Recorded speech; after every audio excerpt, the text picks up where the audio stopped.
Hi, Hannah. Thank you for joining us. Hi. I have a pleasure to introduce Murat. So first of all, I think it's really, really important to say that Murat is ex-Googler, because that's something that people want to hear.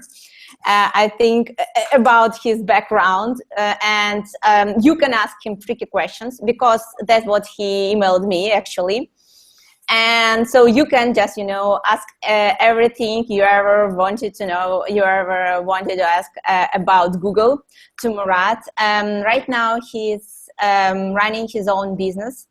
And well, I believe, Murat, how do you feel about switching to a really big company like Google to your right now, well, kind of your personal business, which is not comparable with the size of Google? How do you feel about that? Well, thanks a lot, first of all, to have us here and take your time to create this event. Well, it was great to work for Google for 5 years, and I worked in the SQE, the search quality team. So I was quite near to what the magic happens. And now I'm doing my business, as you mentioned, for the last 1.5 years as a freelance SEO consultant, and I'm having international customers from all around.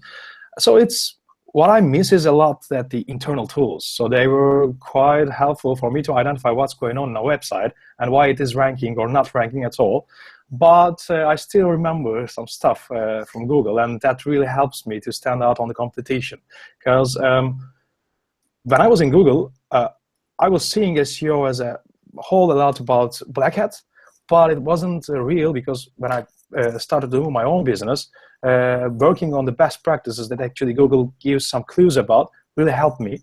And now I have more ideas about what the PR-ish mentions about Google is, so I can do very well on the competition of in the search engines. So I really like what I do at the moment.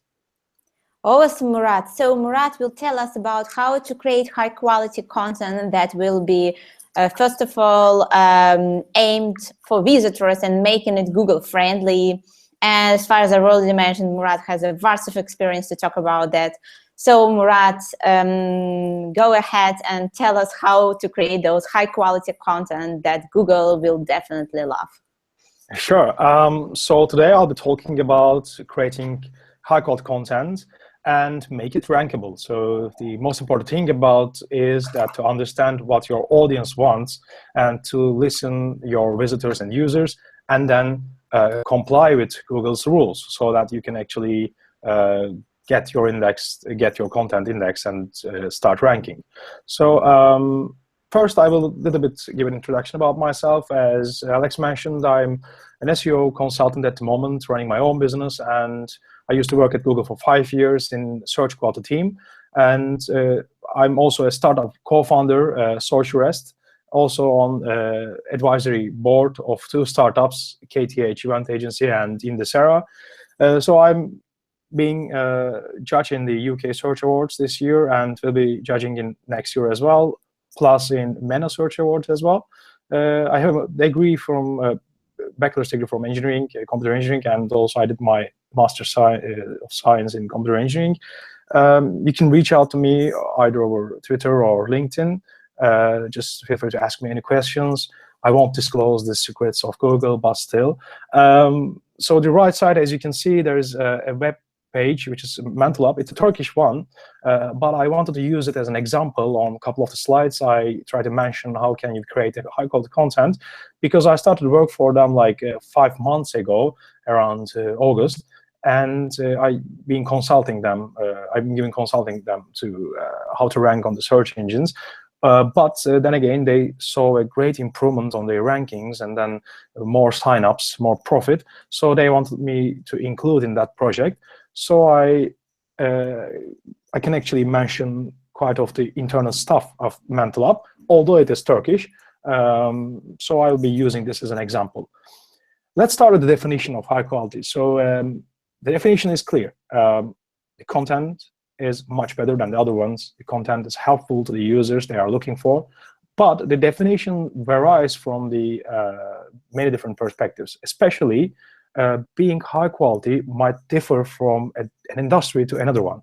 Like in car rental, it is quite a competitive one, but this example I mentioned, it was a bit of a low competition. It was about the brain exercises to give children some tool to actually broaden their attention, or many other things about the brains. So it definitely differentiates from the niche type and especially the target audience. So therefore, I will try to mention from different sectors to different industries to understand the definition of high quality. But there are many common elements that are highly indicating the quality of the content itself.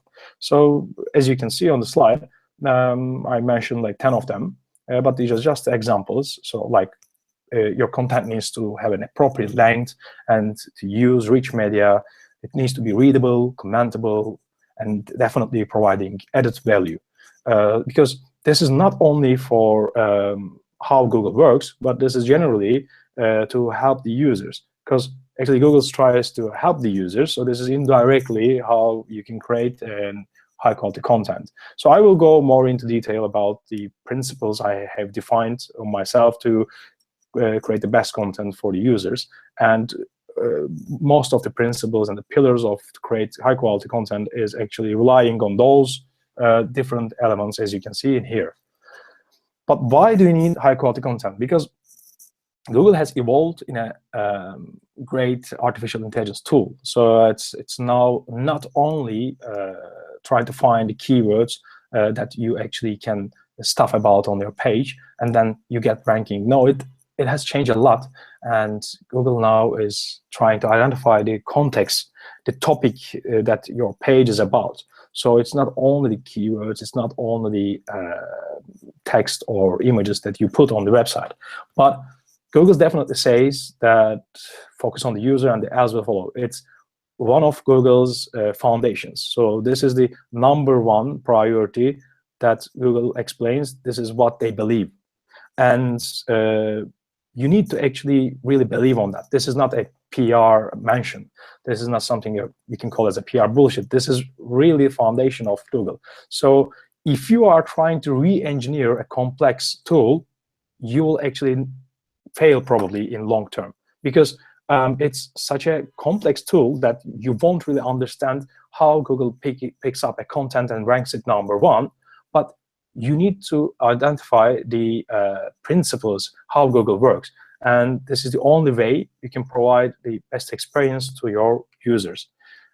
So this is the other ways. You have to also comply with Google's webmaster guidelines that I worked a lot to enforce them for 5 years. Sorry. And I don't think the high quality content creation is about to create a page that has a high quality content. It's about creating a great experience for the user. And that only comes with the original work, which is in compliance with Google's working principles. So if people find your content, your page very useful and unique, they will come back. And Google definitely take this as a high signal to rank your content quite high in the search engine result pages. But also, you have to add something quite new to the ecosystem that Google is crawling all the time. And this picture is just an example of the website I mentioned, mentalup.net. So the red line says, when I started to work with them. So as you can see, there's a concrete improvement. So, and this is not achieved by creating random content. This is definitely based on the principles of the work I provided them, which is content marketing. So the web page, this website only has like 50 kind of pages, and when I worked with them, they only had 10 pages that were mainly like contact us and the team, and so no normal vanity sites. But then I mentioned that we have to find the right keywords to what people are looking at to us, and we need to analyze the audience. And then I provided them a good strategy about to create a good content marketing. So this is the achievement of this. And as you can see, the goal completions, which is to get more signups, increased correlated to our traffic. So this is the organic traffic for the last 5-6 months.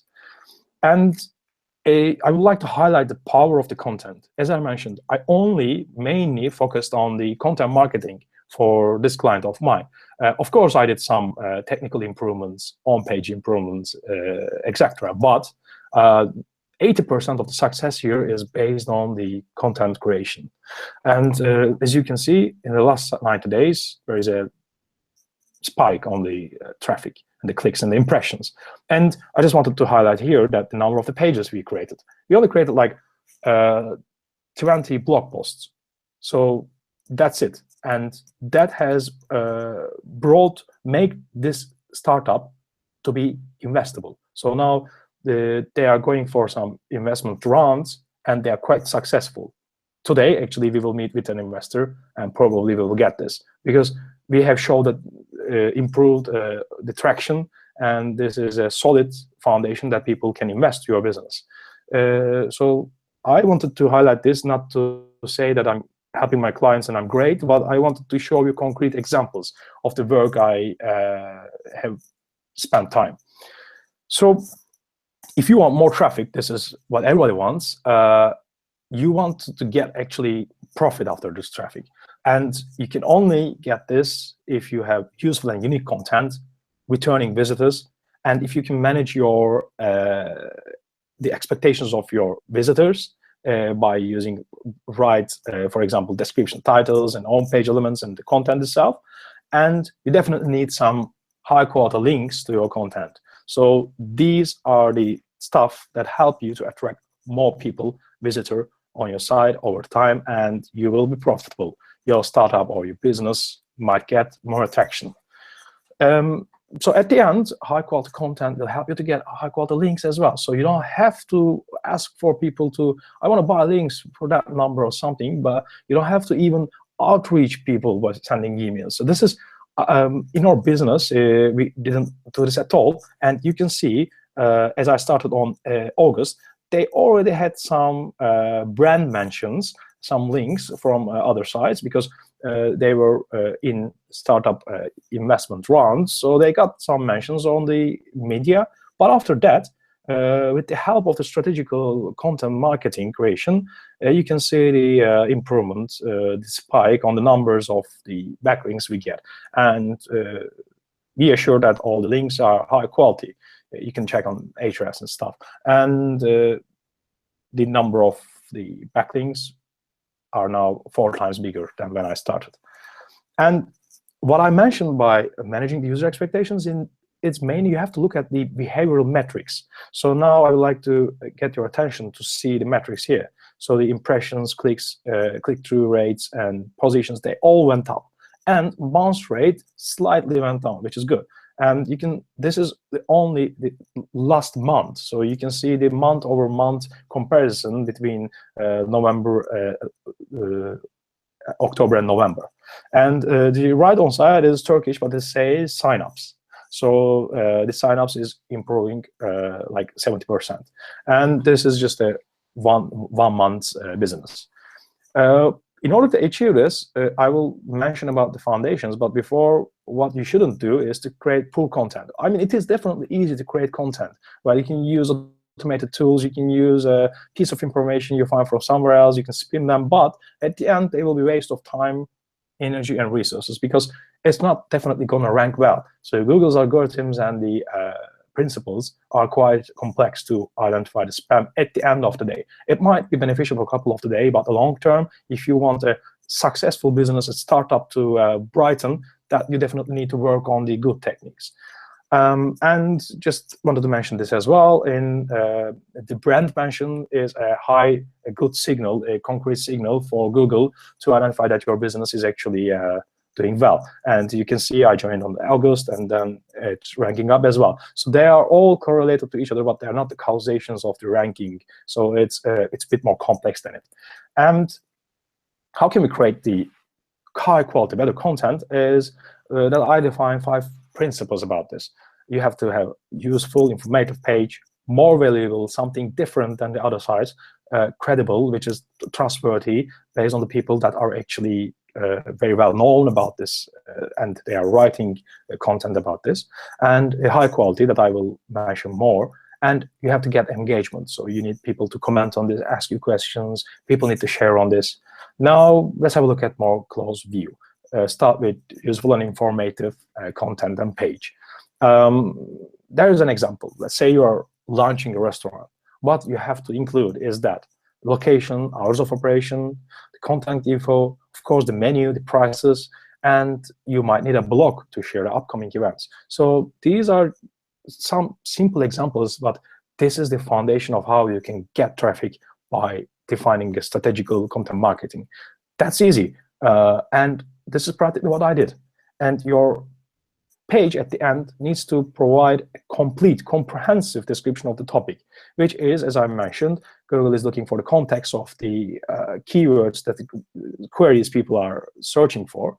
And if you are having a better comprehensive identification about the topic itself, and if you have researched the context around the topic, you'll be more successful. So you can't only mention a couple of the keywords that you like to rank for, but you have to go find out the keywords that are related to this topic, and just find a comprehensive context around it.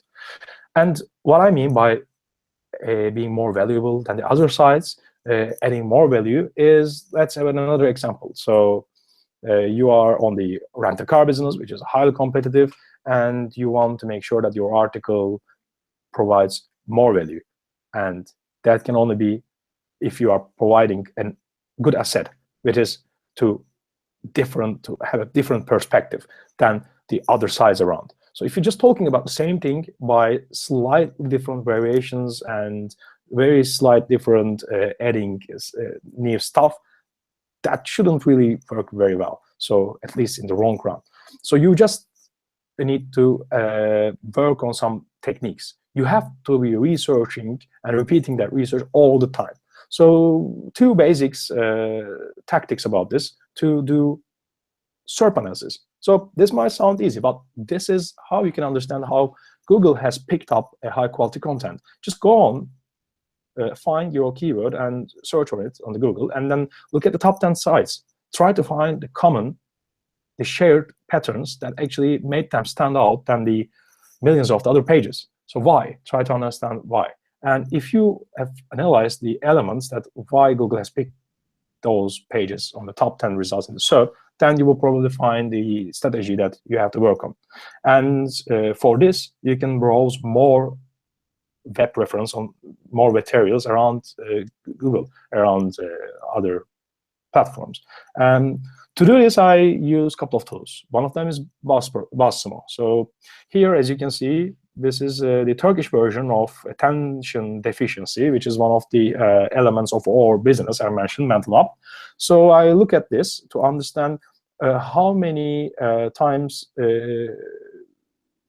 those URLs has been shared. So that gives me a good understanding of that. What are the URLs that can be much better performing? So you can find this by using these two. And this is another tool I use a lot, which is onpage.org, and this is providing you the TF-IDF, the term frequency and inverse document frequency analysis. So by this, I also use the same keyword, attention deficiency, in the Turkish domain, google.com/tr, and compared my own URL. So this is the URL I created. And now you can see the 2 word combinations, and to see how I actually perform compared those terms. So this will give you more idea about actually what are the terms that has been ranked high in the top 10 search results. So this is looking at the other URLs that are ranking well in the first page, and then to see where your URL stands. And this is the basic what happened. So as you can see, the top 3 keywords that we are ranking has increased a lot, and as well the top 10 in time that I started the work. So this is achievable.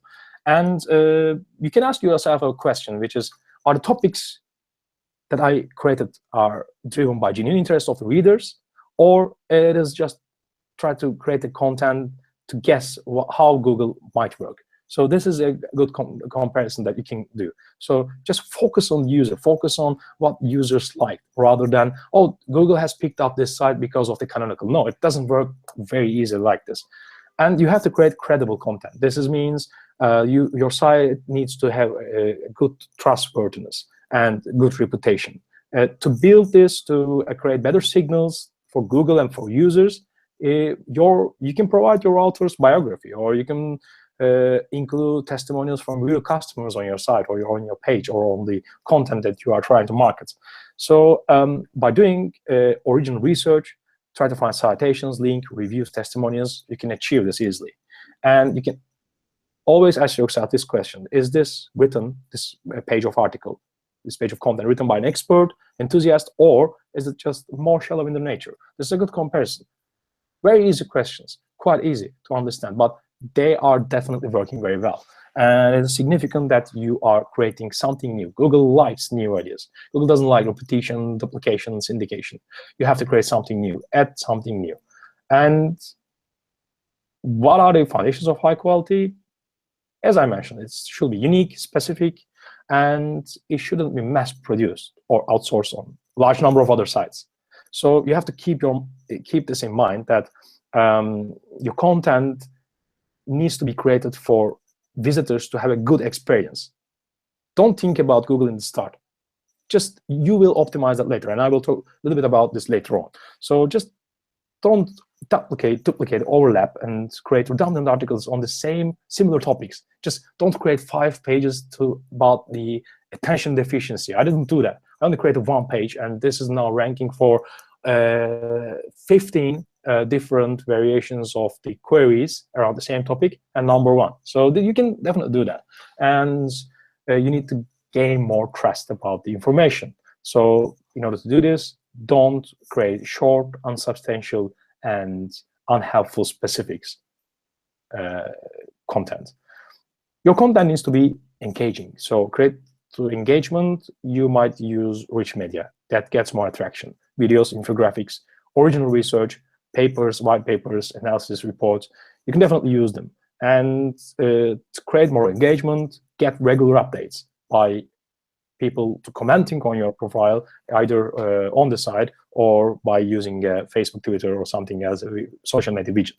So add more color, add more structure on your content. People don't like distraction, and Google try to identify if people have been distracted by your content by looking at different metrics, like, let's say, pogo sticking, but there are more complex issues.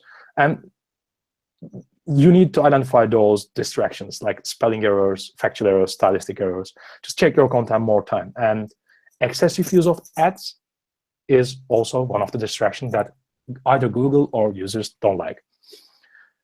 To achieve high quality content, you have to get rid of the low quality content, because this is the ratio, this is the percentage that Google calculates, and people get more idea about your business. If you are creating low content like 10 times and creating high content 1 time, it doesn't definitely work. So your high content will be waste of time.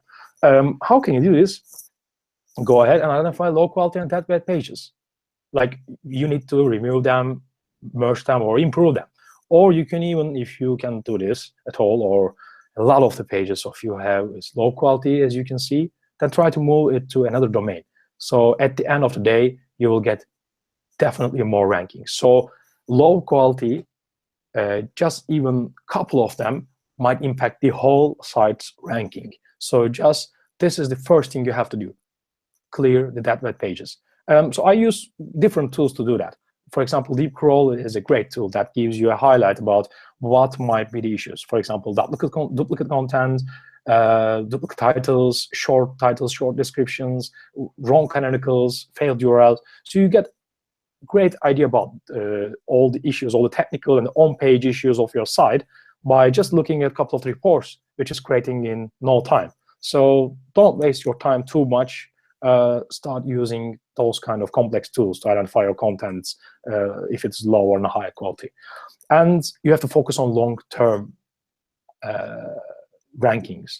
Not you can't just get in a day a good profit. So easy gains, don't go to them.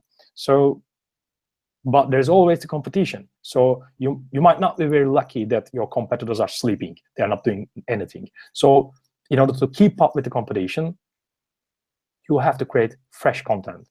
By means like I first helped this business to create a couple of the contents like 2 months ago, and each month I'm updating them. I'm adding new stuff.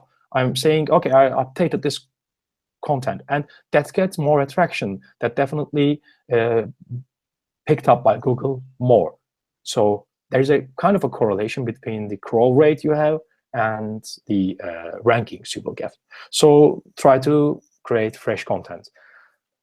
And you can ask, so Murat, you worked on Google, but you're talking about soft stuff. So where's the SEO part? SEO part is important, but already you know a lot about this. But I just covered the foundations, did it very shortly. Your content needs to be crawlable. So try to understand if your content is being picked up by Google. You're not blocking the Google bot. And then you need to be indexable. So in order to be indexable, you shouldn't have low quality content. You shouldn't have duplicates or syndicates.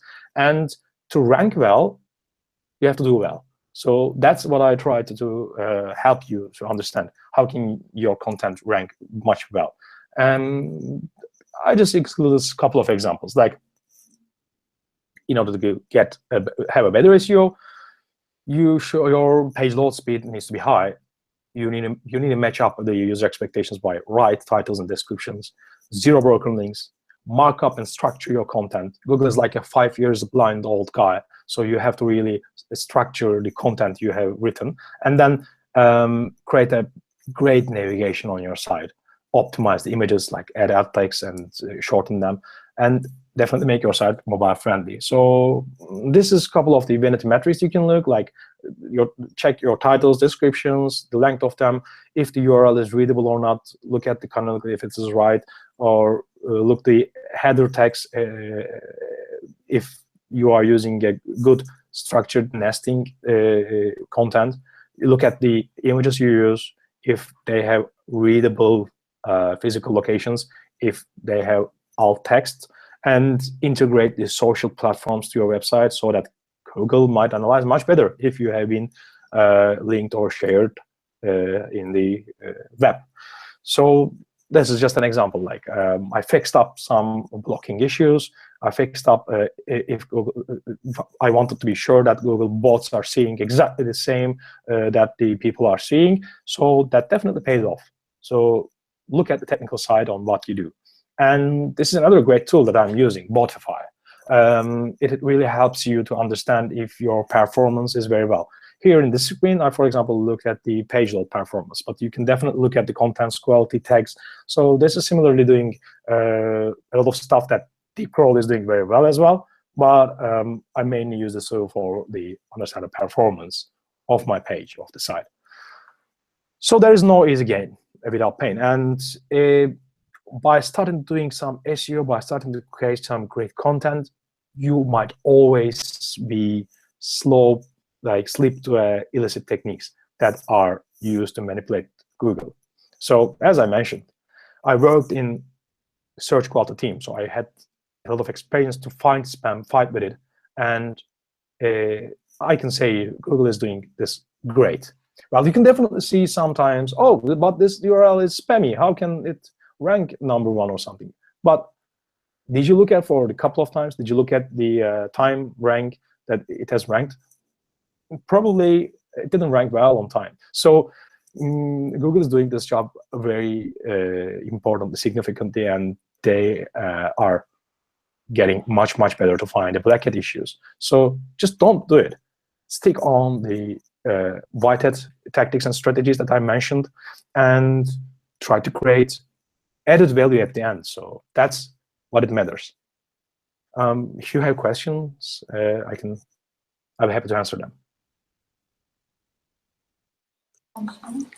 Murat, thank you very much for such an insightful presentation, and it was really just, kind of a new perspective because, we hear a lot of from experts' perspective and digital marketing consultants, but that's a rare case to hear it from the Google anti-spammer team, especially when you are not the part of that team. So you might be more you're not sharing their secrets. I'm not trying to say that because I know you are signing NDAs, whatever it is. However, you still have a freedom of somehow saying it in some other way, whatever it is.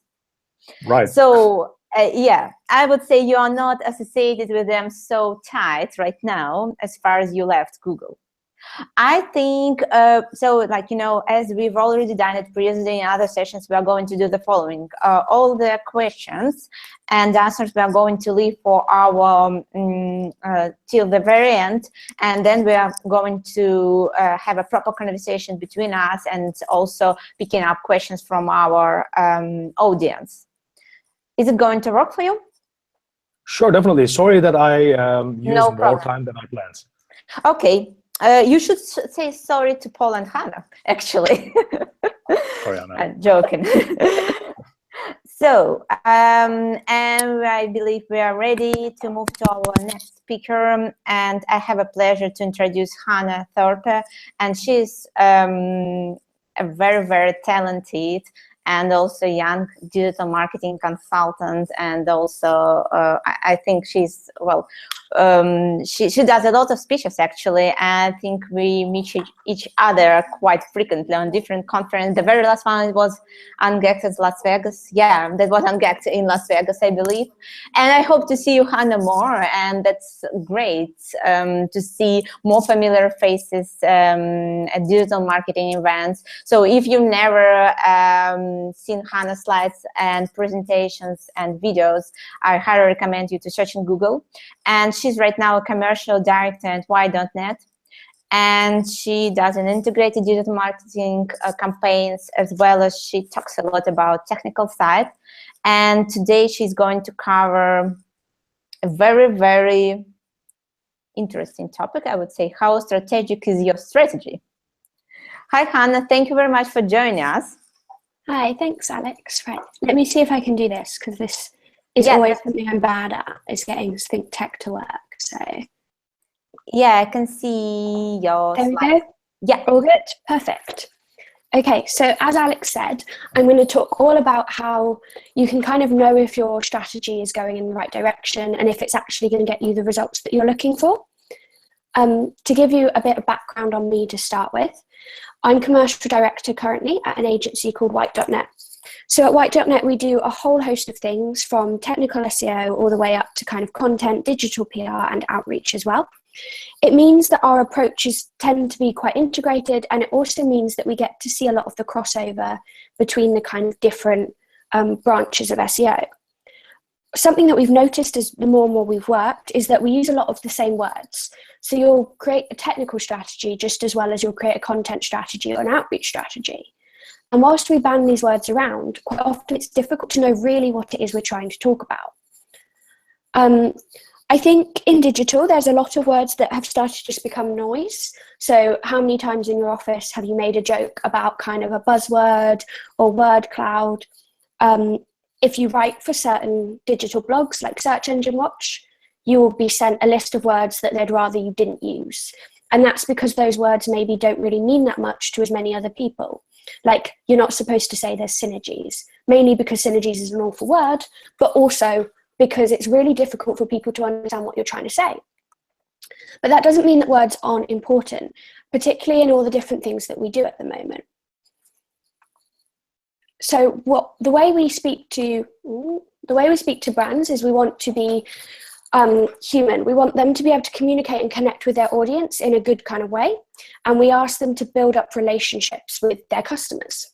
Yet we're brands, technically. As an agency, you're still a business, and we're working with other people, but we don't communicate like humans with them. And frankly, if we're not speaking the same language as the other people that we're trying to work with, then it's just going to sound like noise. The worst thing you can do is be talking to either people from a different department within your organization or speaking to a client, and hearing them kind of meet you with silence, because you've listed off a load of words that potentially they've never heard of, or you've just gone so into your specialty that they're not quite sure what you're talking about, and maybe they're too afraid to say. And you don't want to be that person or that agency that are just talking at someone. I think the best way we can start to do this is to really understand what it is we're doing. So a word like strategy is us defining what it is we do. So we need to be able to put some tests in place in order to kind of know what it is that we are doing. To start with, I thought it would be useful to actually look at what the definitions of these words are. It's something that maybe we haven't done when we started to kind of label the work that we do in that way. So strategy is all about a plan of action that's aimed to design a long-term kind of goal or aim at the end of it. So it means you kind of know where you want to get to, and the strategy is how you're planning to get there. A tactic is kind of the tool you'd use to do that. So if you've got a bigger part of a strategy, all of the smaller to-do list parts, those are your tactics. Whilst your goals are kind of the broad outcomes that you're trying to achieve with the strategy. So they're the end results that you're looking to get to. And your objectives are going to be the measurable steps, so there's KPIs and the ways you can actually see that you're getting there and you're on track to achieve the strategy. You might have 3 objective points on the way to get to your end goal. So this starts to become really meta when you think about it, and it makes it really difficult to actually translate into what you're doing. Like, pretty much everyone that works in digital is going to know what those words mean. They're going to be able to understand those definitions. But what's needed is a way that we can apply that to what we're actually doing and be able to kind of test whether we think it's the right thing. So I've come up with kind of 5 core areas in which you can test just how strategic what it is that you're doing is. So the first one is to ask yourself, what is your vision? You can split this down into things like, what does success really look like? What are your bigger objectives with this? How does that tie into everything else that you're planning on doing? And what are your competitors doing, and why are they doing it? Because it's likely you have very similar kind of long-term goals as your competitors. You're going to be competing for market share. So why have they chosen to do something different? Is it because their vision is slightly different? Is their vision better than yours? The whole point in kind of understanding your end goal is you just need to know why that's your end goal. And that's really the core of your vision, is not just what you're trying to get to, but why you want to get there. One of the easiest ways to do this is something that actually I picked up from my previous agency, from Nicola Stott, and that's about understanding your commander's intent. So there's a theory that no plan survives contact with the enemy. So if you're going off into seeing your kind of marketing as a battle, you don't know what your competitors and those within the market are going to do. You don't know how your audience are going to react. And because of that, if you've got a step-by-step plan and someone does something unexpected, it might throw your entire plan out. So instead, you can empower the individuals that work with you, and you can empower the brands that you work with by giving them that one core objective at the end. By understanding that, you kind of realize that you can make decisions as you go. And if you make those decisions as you go, in order to get to that one point at the end, you'll always be pushing towards the same goal. The next question to ask yourself is, are you really going to be data informed? So which metrics are you trying to impact? What's the next best action, and what are your KPIs? Can you track the things you need to track? And are you aware of what isn't trackable? And you also need to understand what's worked historically and where it's worked and why you think it worked before. One of the core things with data, and actually making sure your strategy is data informed, is understanding that there's such a thing as too much data, just as much as there is too little. There's no value in just having a lot of numbers and a lot of data if you don't know how to use it and how to apply it. If you can't understand what that means in the actions you're taking, then there's no point collecting that information until you find a way to understand it. For a strategy to be a strategy, it needs to have the data background to it, because otherwise you won't really have a reason to know that that's going to help you get to your end goal. It's also one of the ways you're going to get buy-in. So later I'm going to talk about how you can make sure your strategies are actionable. And a lot of that is getting other people to understand what you're trying to do. And if you want other people to understand it, whilst you can sell a creative idea, it works to have some numbers and some data behind it as to where you're going to get to and where you're going to see the movement go as you progress. The next question to kind of work through is whether you feel that you're connected enough. So you need to understand whether you have the right expertise to write the content, whether your audience truly want to read what you're writing about or what you're producing or how you're approaching it, and also to really understand who the audience are. And then how does that relate to other content within your space? You need to really know how that could interact with other people.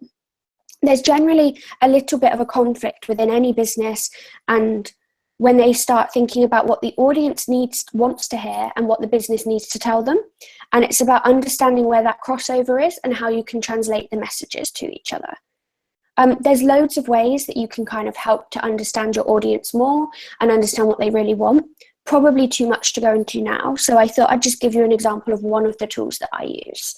So YouGov Profiles works great. It's complete. There's paid versions, but there are free versions where you get more than enough data. And you can put in, if you work for a big brand, your brand name. So this one here shows you the kind of customer profile for LinkedIn users. Or if you maybe aren't a big enough brand to have data on you, you can find some close competitors. And if you compare the different competitors who maybe are bigger brands or aspirational brands for you, you can get quite a nice picture of the types of people that will be interacting with you down the line. You can obviously as well, you can run some surveying, you can implement user testing, and you can also use things like your Google Analytics data and your different kind of like session recording on the site to get more of a feel for your audience. But this is quite a nice way of giving you all the extra kind of qualitative measures, where maybe you probably, if you work at LinkedIn, there's very few things that are going to give you the data to say that the people using the site are likely to own a cat. But this is a nice way of collecting that data without doing the surveying yourself. Once you understand this, you can kind of understand how they're going to take your messaging, whether you think that actually producing that content strategy that you've talked about is really the right way to go. The next thing to think about is whether you're timely in what you're doing. So that's about understanding the external circumstances to what's going on around your business. So what impact will seasonality have? If you're a travel brand and you're deciding that you want to launch some content and you're going to launch it kind of March time, maybe you should have launched it for the busiest time in January. It's that kind of thing of just understanding the peaks and troughs and also understanding the resources that you'll have available because of those peaks and troughs. It's also knowing whether something is an evergreen idea or potentially isn't going to look as good down the line and isn't going to last that long-term value. There's definitely a place in a content strategy for both of those things. So it's just about understanding the balance. It's also whether you're just kind of trend jacking. I think the best example for this is when 50 Shades of Grey came out. So many people launched their own special products that were related, and it's like, if there's a tenuous link and your product just happens to be grey, you shouldn't be turning it into something related to that film. Trend jacking can work if it's relevant and it's the right audience as well that will understand why you've trend jacked, but if not, you just shouldn't be doing it. And then also, how's that content going to seem retrospectively? So more and more today, we see trends kind of spike up and something goes viral and everyone starts doing it. And then ultimately it dies out pretty quick, almost as quickly as it becomes popular. So if your company put the effort in and do a big mannequin challenge, in a year's time, is anyone going to know what on earth that video is on your site? It's things like that where you need to understand that retrospectively, it might be viewed differently. One of the methods we use for kind of almost a nicer version of trend jacking, because obviously that's an easy way of getting quick ideas, we use a website called Days of the Year. It's actually made by John Alderson, but there's certain things like today is Mitten Tree Day. So you're supposed to put mittens on your Christmas tree and then you like go play in the snow with the mittens. Obviously that wouldn't really work here because it's raining, but generally it's kind of quite a nice quirky themed day. And if your product is really closely linked to that, then that's a nice way of interacting. This is obviously quite a tricky example because not many brands are going to be related. But then if you roll that out and you think, okay, so actually there's one that's for, it's like National Web Developers Day. So as an agency, we work with some partner developers. We always make sure we send things round to them. There's also National Freelancers Day that we acknowledge, and we do some kind of internal PR stuff with the freelancers that we use. Then you've got things like National Gin Days in June. So if you're doing maybe the content strategy for, say, a bar or a hotel, they might want to run a themed event on that day. And then that gives you a nice tie-in online. You're kind of guaranteed a bit of social traction from people that know about the day, but also you then have something that kind of fits in, and it's going to make sense to people why you did it afterwards. And it still resonates with your audience. So you're not just jumping on something that's obscure, it's something your audience actually are probably interested in. And the final question to ask yourself is whether it's really actionable what you're doing. So there's no point coming up with a strategy if then it goes nowhere and nobody uses it. So the first thing to think about is, do you have the resource to implement this? Whether it's technical or it's content, it's going to take some time to get that in place. So if you've done a technical strategy and it's going to require maybe some new pages being built or a complete redesign of part of the site, then obviously that's going to take a lot of resource compared to if you're just changing a couple of things in the back end. Then if you're doing a content strategy, you need to think about whether it's going to require writers or developers or designers in order to get that strategy on the site. The next thing is to think about, will you be able to get sign off? So if you're an agency working with a client, you obviously need to get that client to buy into your idea. And if you're in-house, you need to get your colleagues and your financial directors to really buy into what it is you want to do and to prove that you can do it. The next one is kind of to understand if it's really achievable. Sometimes when you start coming up, particularly with creative ideas, it's really easy to go kind of as big as possible. And you start thinking about the greatest idea possible. Well, that's fine, but if you're working for a smaller brand with smaller budgets, it's not going to be achievable and you're not going to get there. And it's worse to do it badly than it is to not do it at all. The other thing is to understand whether competitors can duplicate what you're doing better than you. If your idea is quite generic or would hit a broad audience, would they be able to plow their resources into it to kind of take what you've done and multiply it out? So it's about understanding why you're the best brand to do it. And you need to be able to explain that to people so that people don't just mimic what you've done. I thought I'd talk about a little bit more about getting buy-in now. So this is probably one of the hardest things to do in digital, because it's about understanding the people that you're working with, whether that's in-house or externally, and how they think.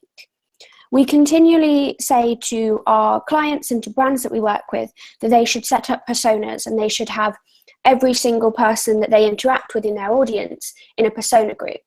And we say on that basis, you know how to be speaking to them and how to really get your message across.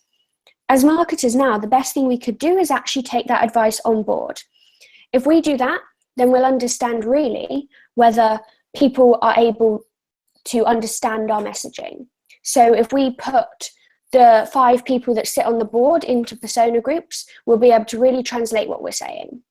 One of the ways of doing this, you can split them up into different groups.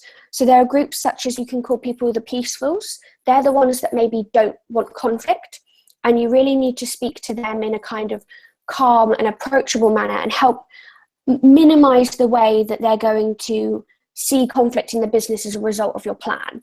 That's all about the people management behind it, because they're thinking of the ways to keep stability within the business. You then move on and you start looking at people like the powerfuls. Now, they really want to kind of see a bigger picture, and they tend to go kind of quite quiet in a meeting, and maybe they want the idea to be their idea and they want to have some impact on it.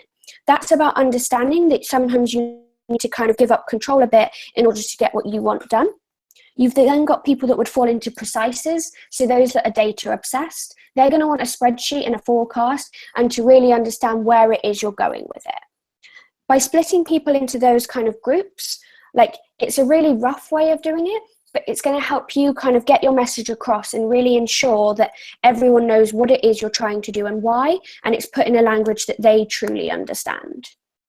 So to sum up, the way to kind of make sure your strategy truly is strategic is to make sure that it is completely focused on your end goal and your end vision.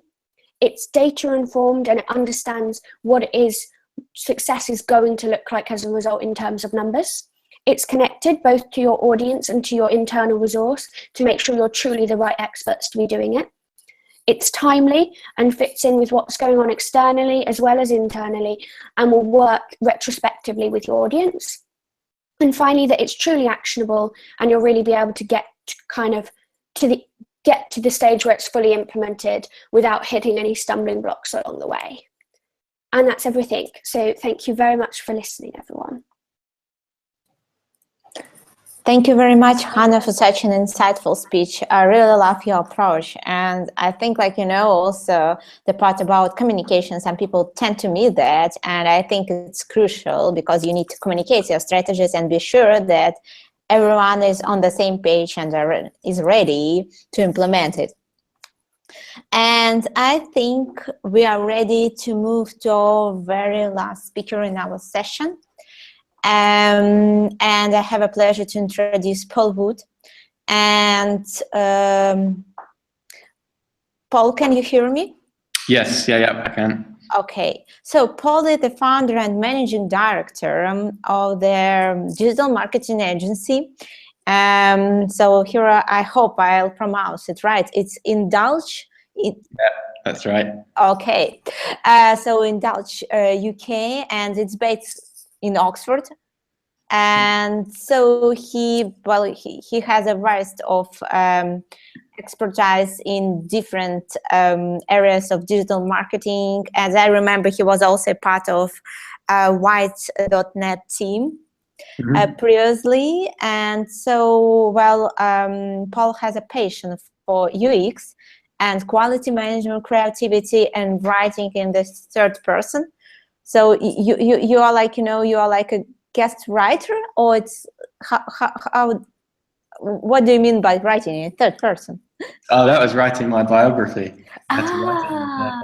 Because I thought also there is in digital marketing especially, it's also a lot of ghost writers. It's also popular to hire people who's going to write for you.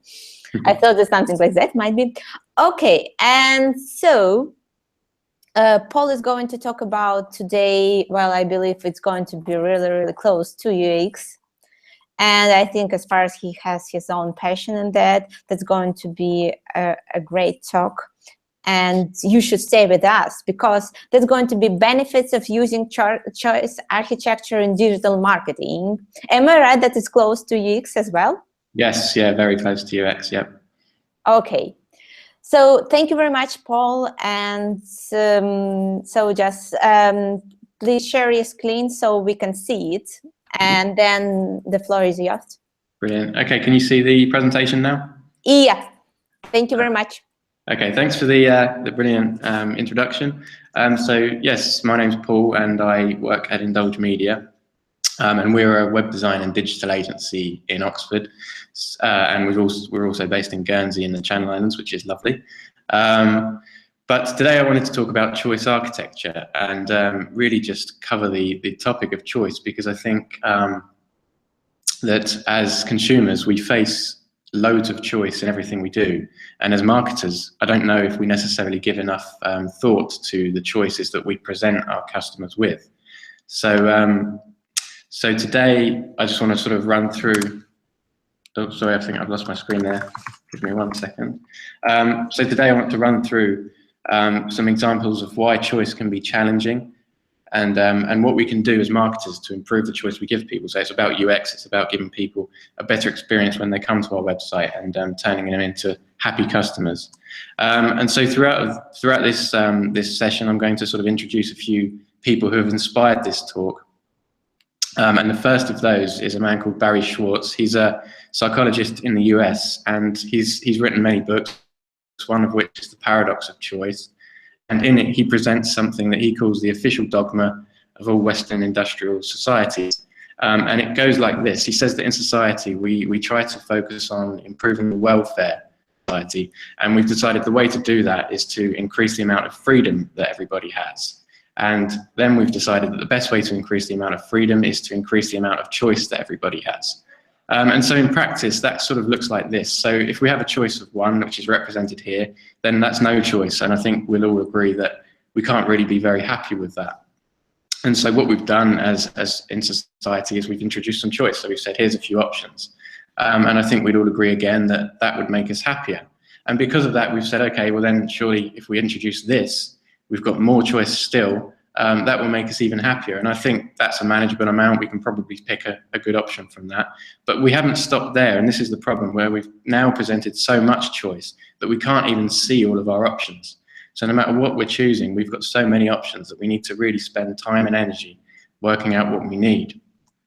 And so to give you some sort of real life examples of how this is a problem, let's pretend I'm looking to purchase a washing machine. So I might go to Google and search for washing machines, and they bring me back just shy of 1 billion results. And obviously I'm not going to go and look through each of those results, but I'll click on the first one, and that will take me to this website, the Currys PC World website, and they'll show me their results on their website for washing machines.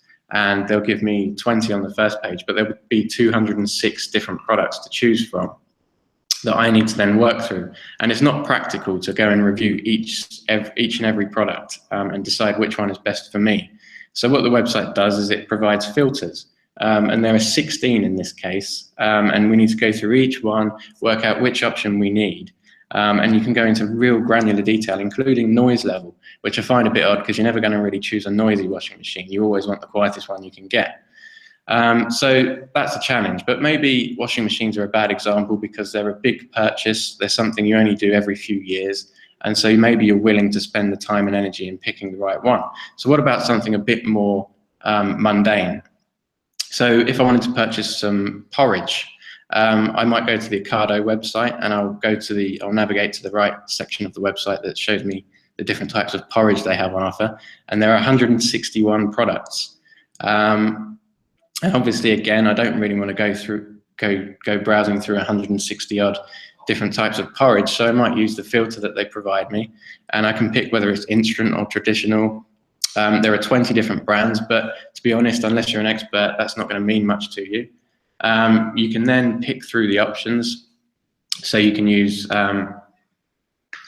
you can decide whether you want some healthy porridge, whether it needs to be on offer, new. You can even go for top offers if the normal offers aren't good enough for you. And then there are 11 different dietary and lifestyle options as well. So eventually you're going to filter it all down and you'll find the perfect porridge for you. But it doesn't end there, because then the website gives you the chance to go and add, sprinkle some berries on it as well. So you get to decide whether you actually want to buy the berries with it as well. So the choice is never ending. And as marketers, we have a habit of throwing choice at people. And so this forces our customers to kind of be one of two things. So there's either the satisficer or the maximizer. And as you'll kind of understand in a moment, as consumers, we tend to jump from one to the other depending on what we're buying. We'll always sit within one at any given time. If we're looking at the scale of the worst result to the best result, they'll be focused on avoiding the worst result. And as long as they avoid picking the worst thing for them, they'll be happy with whatever they end up with. And so as a process, that looks like this. They'll set a criteria, they'll find the result that ticks all of the boxes, and then they'll make that choice. So as an example, they might be looking to rent a flat, and they'll say it needs to be within this price range, it needs to have this many bedrooms, and it needs to be within 5 minutes of the train station. And as soon as they find a property that matches those three things, they'll tick those boxes and then they'll make that choice, and that's it, done. And they've saved energy there. At the other end of the scale is the maximizer, and they look at everything in the opposite way. So they'll aim for the best result, and they won't be happy unless they achieve the best result and that they're confident that they have. And if they end up anywhere else, they won't be happy. And their process looks a bit like this. So they'll aim for perfection. They'll search, they'll do some testing, they'll research, they'll read all of the reviews, and they'll just do as much work as they can do to make sure that whatever choice they make is the right one for them. It's a much more involved process. It uses a lot more energy. And I think if we were to ask ourselves, whenever we're purchasing anything, do we want to end up with the best result? We'd all say yes. But in reality, we don't want to go through this process every single time. And so what we do is we end up being satisficers who pick the basics of what we need and then are satisfied with that, rather than going through all of the energy that's required to be a maximizer. So in the real world, again, that sort of looks like this. So if we were to go if you're going for a meal at Wagamama, a maximizer might look at the menu, see all of the options, and will go through the menu in good detail. We'll ask around for what's the best choice for them. They'll really think about it and choose the one that they're confident is going to be a good meal for them. Or if you're like me and you're a satisficer in that situation, you'll just go for the meal you've had before because you know you liked it last time. It might not be the most tasty recipe on the menu, but you'll be happy because you know that it's not going to be the worst result, and you won't have wasted an opportunity. And so that's where I want to introduce the second expert. It's Daniel Kahneman, who's a lot of you would have heard of. He's a Nobel Prize-winning psychologist, author of a book called Thinking Fast and Slow. And one of the revolutionary ideas that he introduces in that book is that mental energy is more than just a metaphor. So mental energy is a real thing that you can actually use up. And so it kind of works like this. It kind of explains that Red Bull kind of does give you wings. So there was a funny story a few years back when Red Bull had to start paying customers back money because they'd proven in court that it doesn't give you wings. Probably a PR stunt, but anyway, it kind of illustrates the point. But really, it's true that the nervous system consumes real glucose, and mental activity actually drains that store of glucose. So in effect, the more decisions you need to make in a period of time, the more energy you use up in that process, and the less able you are to make satisfactory decisions later on in the day. So you can actually tire yourself out when you're presented with too much choice. And so that's where I want to introduce the third and fourth experts, so Thaler and Sunstein, who wrote the book Nudge, and they introduced the idea of choice architecture. And that's all about saying that we understand the idea that choice presents these problems and it drains people of their energy. And so what we need to do as marketers, or anybody actually giving people a choice, is we need to structure them in such a way that makes life easier and makes choice our customers. And so what they did is they packaged it into sort of 6 really useful, usable principles. And so what I'm going to do in the next sort of step is to run through some examples that just illustrate how each of these principles work in the real world, because I think that's the best way to get a grasp of what you can actually do to use these principles whenever you're planning a website and planning an improvement. So the first one is the incentives principle. So it's the idea that you have to provide an incentive to your customers for whatever it is they need to do. So the best example of this is the We Buy Any Car website. So the website wants you to go and get a valuation on your car because they want to purchase it from you. And so the incentive here is that all you need to do is enter in your registration number, click the Value My Car button, and you'll get a valuation. So in this case, the incentive isn't that they're offering you something of positive. It's more that they're removing a negative by saying that this is such an easy process to do that why wouldn't you do it? So the incentive is why wouldn't I do this? It wouldn't take me any energy at all. And if you compare this with their rivals, you'll see that this is the most simple way of going about it. The second principle is the idea of mapping complex ideas into people's real lives. So it's mapping the experience they'll have into their real life. And so a good example of this is if you need to buy storage space to store some stuff that you've got cluttering up your house. You might have trouble visualizing what the dimensions on the website mean in relation to the amount of boxes and furniture that you have in your house. And so what this website has done in the US, Extra Space Storage, is it's put together some simple graphics that show the storage space, and it shows items of furniture and boxes dropping into the space in a little graphic, and it immediately gives you a sense of what that storage unit will hold. And so what this website is doing is it's cleverly mapping what you're purchasing on the website into your real life. It makes you understand what you're going to experience when you buy this service.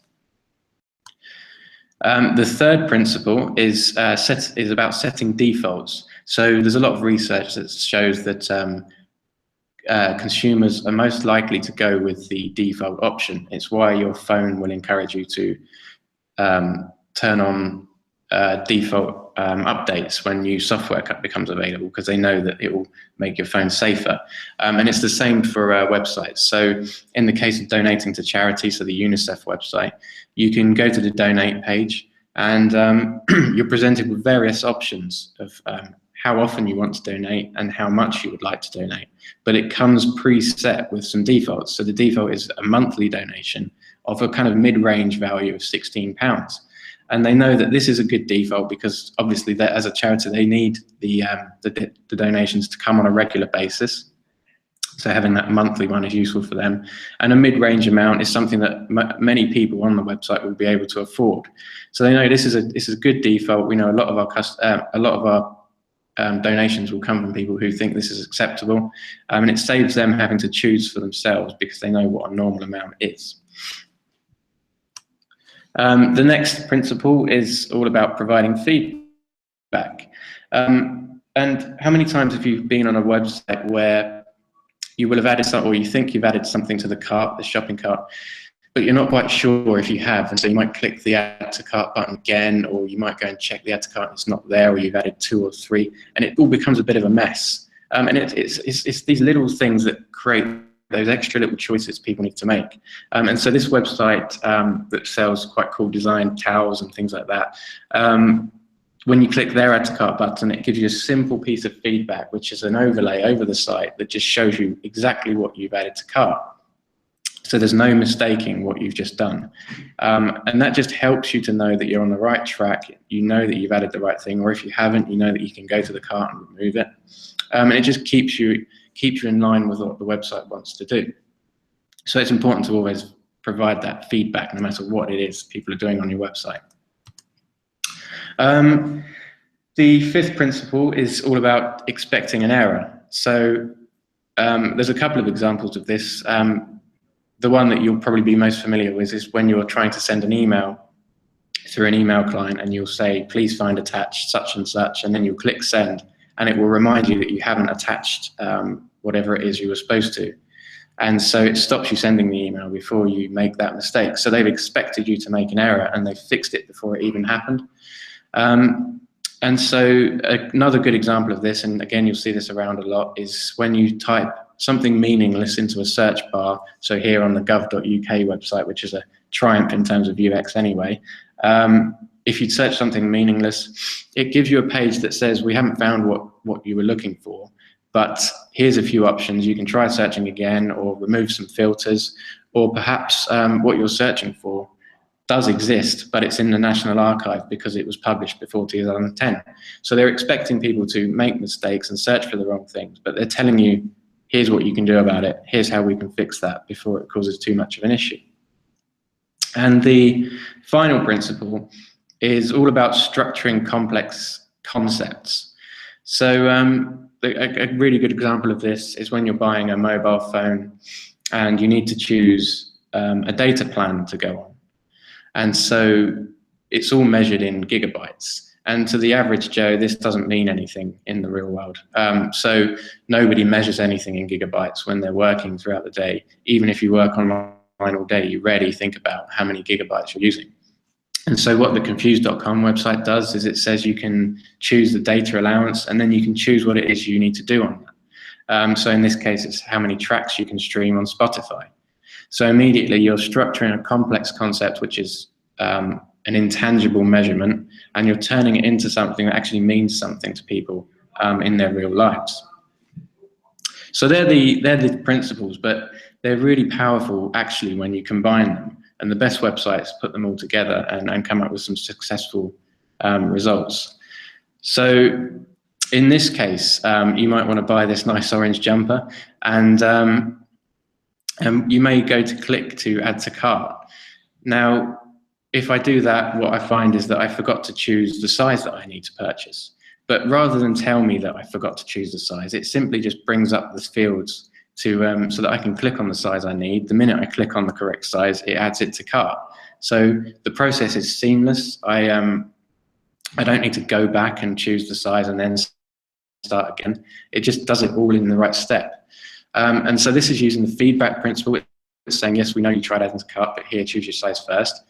It's expecting an error. It's expecting me to miss the fact that I need to pick my size first.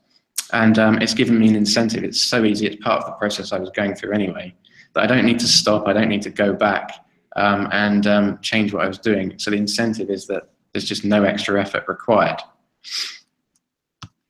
The next example of a good combination is this website that sells a new design of wallet, and their selling point is that they sell slimmer wallets. So they've specially designed a wallet that is slimmer than your average wallet. And if you were to describe that to someone in words, it's quite hard to get across the point that it genuinely is quite a slim design.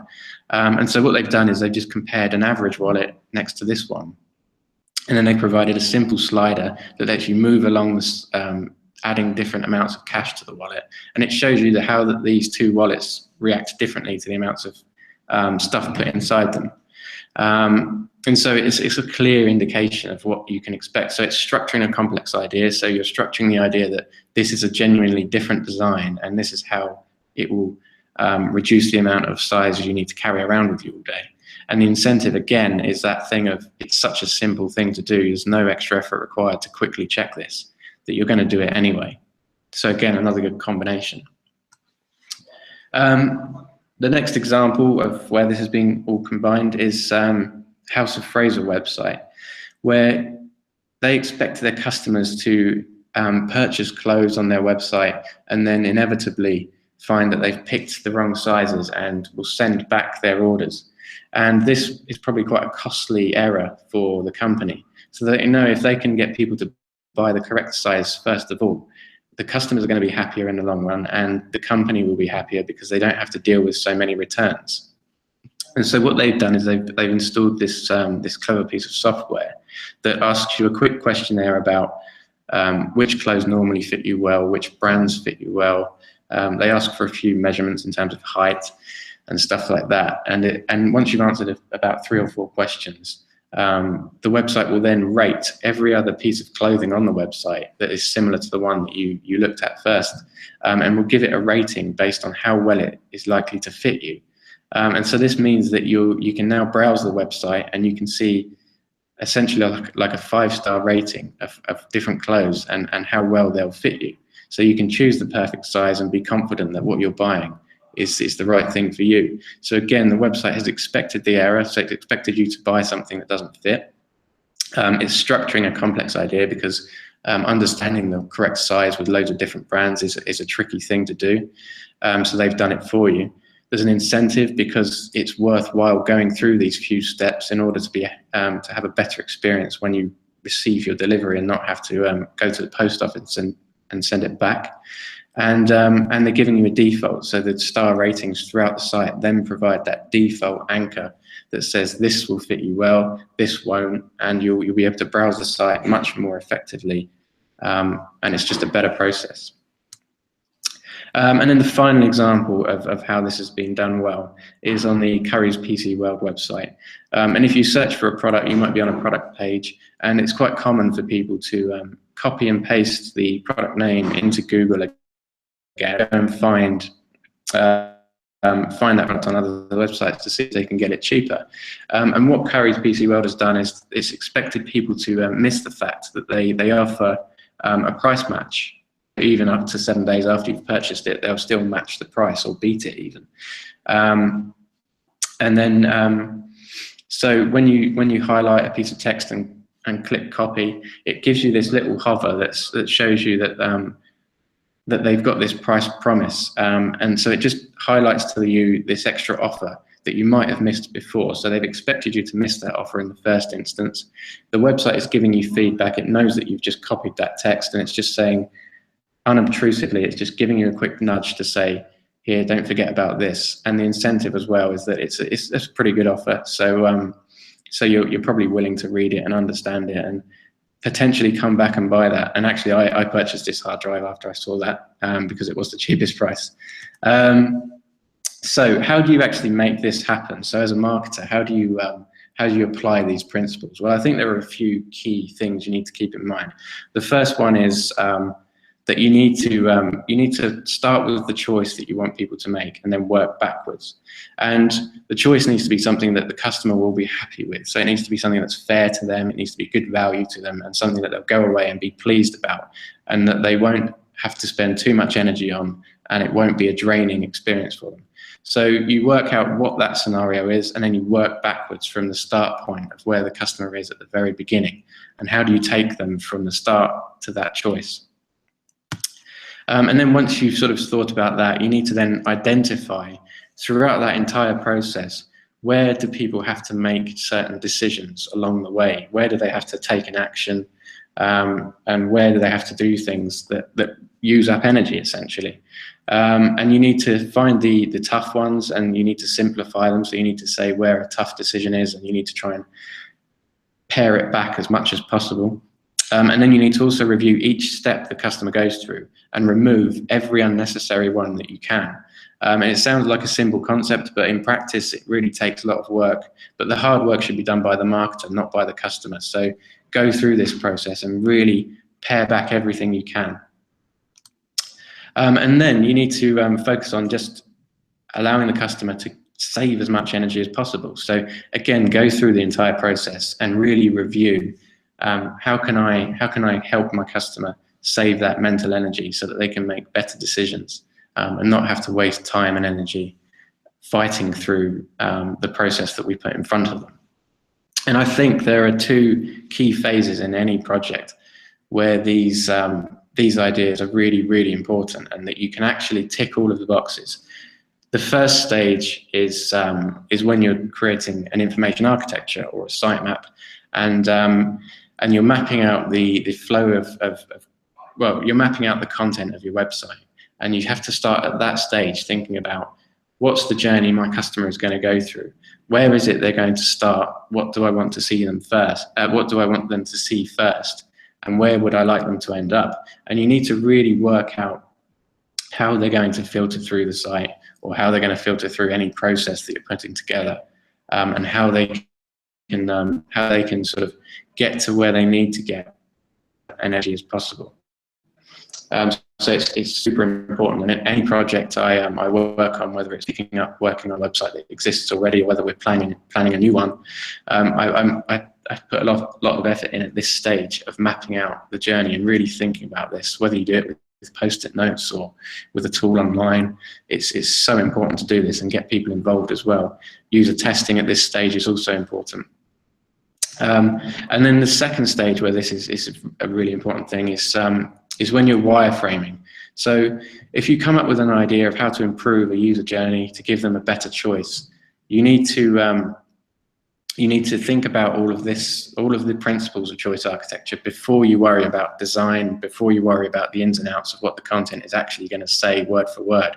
You just need to sort of use something that is a simple layout that shows you where all of the key bits of information will go. So in this example, it's saying that the panel on the right-hand side will be some feature that will map the experience the customer will get to their real life. So that's like using the example of the website that showed you the storage units.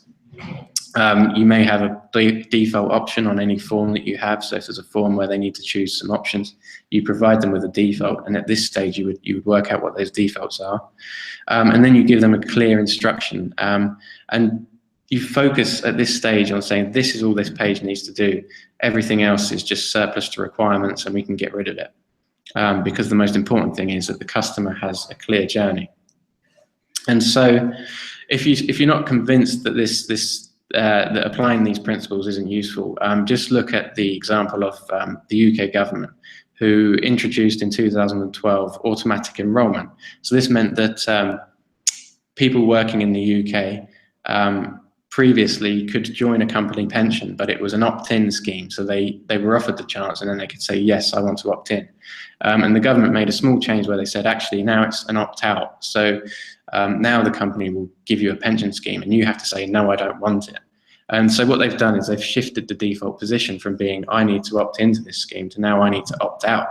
And so as a person who needs to save for retirement, you start to think, I'll go with the default option.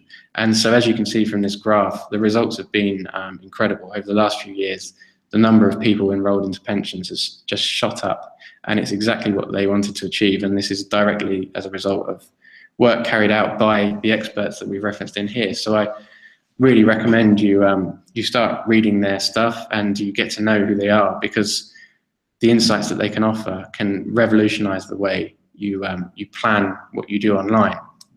And so I think essentially to wrap up, you need to accept your role as a choice architect. If you work in marketing, you're a choice architect. You should understand these principles and start applying them to make your customers' lives better. And that's it from me. Thank you very much, Paul. Guys, are you still with us? I hope so. Yeah. Because hey, yes, because I have a couple of questions actually, and so so I have my personal question that is related to SEO and user experience. So, and to you all guys. So, what are your thoughts about that? So we have user experience audit, and I know that not a lot of digital marketing companies, they do that, but like Google keeps telling that it's an important part of, like, you know, kind of ranking well, I would say. Sometimes, I don't know, like, you know, but the question is it a part of SEO, and should it be a part of SEO, or it's a separated discipline? What are your thoughts, guys, about that? I think in SEO, like, you're trying to really drive results for your clients. And if you're trying to impact the bottom line and really drive some results for your clients, then you're not going to get anywhere if you're not caring about if they actually convert. So you have to care about the user experience, and you don't just want to hit numbers and get a lot of people onto that website. You want to make sure it's the right people. The way to make sure it's the right people is to ensure that they are converting for you. Thank you very much. Okay. Following up on that, I think, yeah, I think Google or any search engine needs to push people into an experience that is positive. They wouldn't be doing their jobs properly if they weren't. And so I think user experience is a fundamental part of anything you do in SEO. If you're not thinking about what the user is going to experience, then you're not doing your job properly, because you need to provide something that actually helps them and makes their lives easier. And what are your thoughts, Murat, as far as you're closer to Google as we are right now?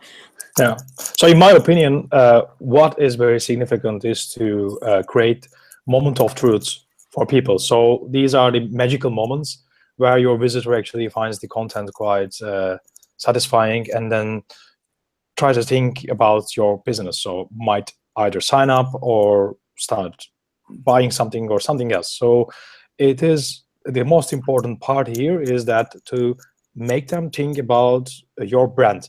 And this can only be achieved by using user experience tactics. So this is, although a different area from SEO, because they might include some UI experience, like creating pages, or a bit more interesting than SEO and different, but still, if you don't work on it, if you don't understand how your users are leaving footprints on your websites, and if you don't look at the sales funnel, if you don't know where they are, so you will probably lose converting them. And that's the most important part why you are actually in web ecosystem. So okay, thank you very much. Actually, I have a question to Murat from Twitter, as well as to you guys as too. So here is the question: how many words would you suggest to be a minimum for a web page text?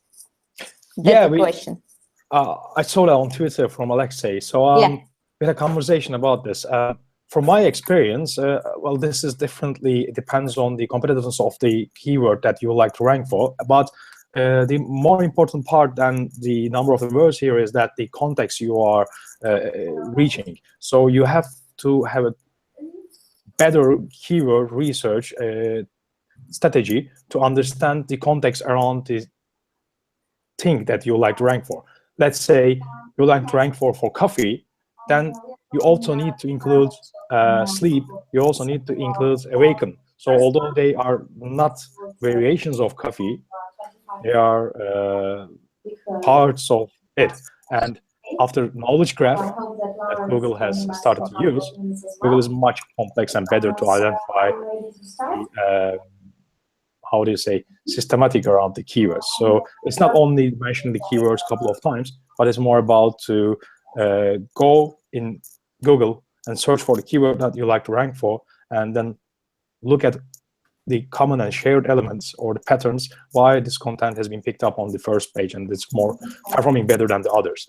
If you can identify this, you will find the best performing content. And to try to answer this question, in my opinion, especially the website I mentioned in my presentation, MentalUp, the more words we used, around 5K, were performing much well. So they have ranked in top 3 in more than 20 keywords. But if we used less than 2000K, we didn't get that kind of a success.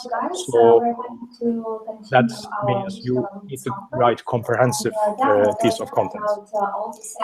Okay, and so what are your thoughts, Hannah, about that? I'd say I agree. I think there's a really good example, actually, that's a really old Moz example about context. And they talk about if your keyword that you're writing about is US presidents, do you want to relate for like America, or do you want to rank for a list of US presidents? So the words around it, it doesn't matter about the volume, it's about the context that you're adding. So are you listing off and talking about a range of different presidents, and that's what the page is about? Or are you talking about other related US terms, in which case the page is about American presidents are feeding into that relevancy? So we try and avoid putting numbers on it and saying you should have this many words on it, because I think it means that sometimes the quality can suffer. And instead we say, well, how many relevant words have you got? How easy is it to understand what you're trying to talk about? And can you understand, like, if your term's got dual meanings, is it clear which meaning you're talking about? Great. Thank you very much, Hannah. Great insight. Thank you. And what about you, Paul? As far as you are, like, I'm not sure whether you are doing keyword research, as far as you're really focused on user experience. Yeah, I think I agree with what Hannah said in terms of that you shouldn't put a number on it. And actually, the way we'd approach it is we try and speak to real users and the audience as much as possible. So if we're producing a website or a piece of content for somebody, we put a lot of energy into speaking to the people who are going to be using it at the end once it's done.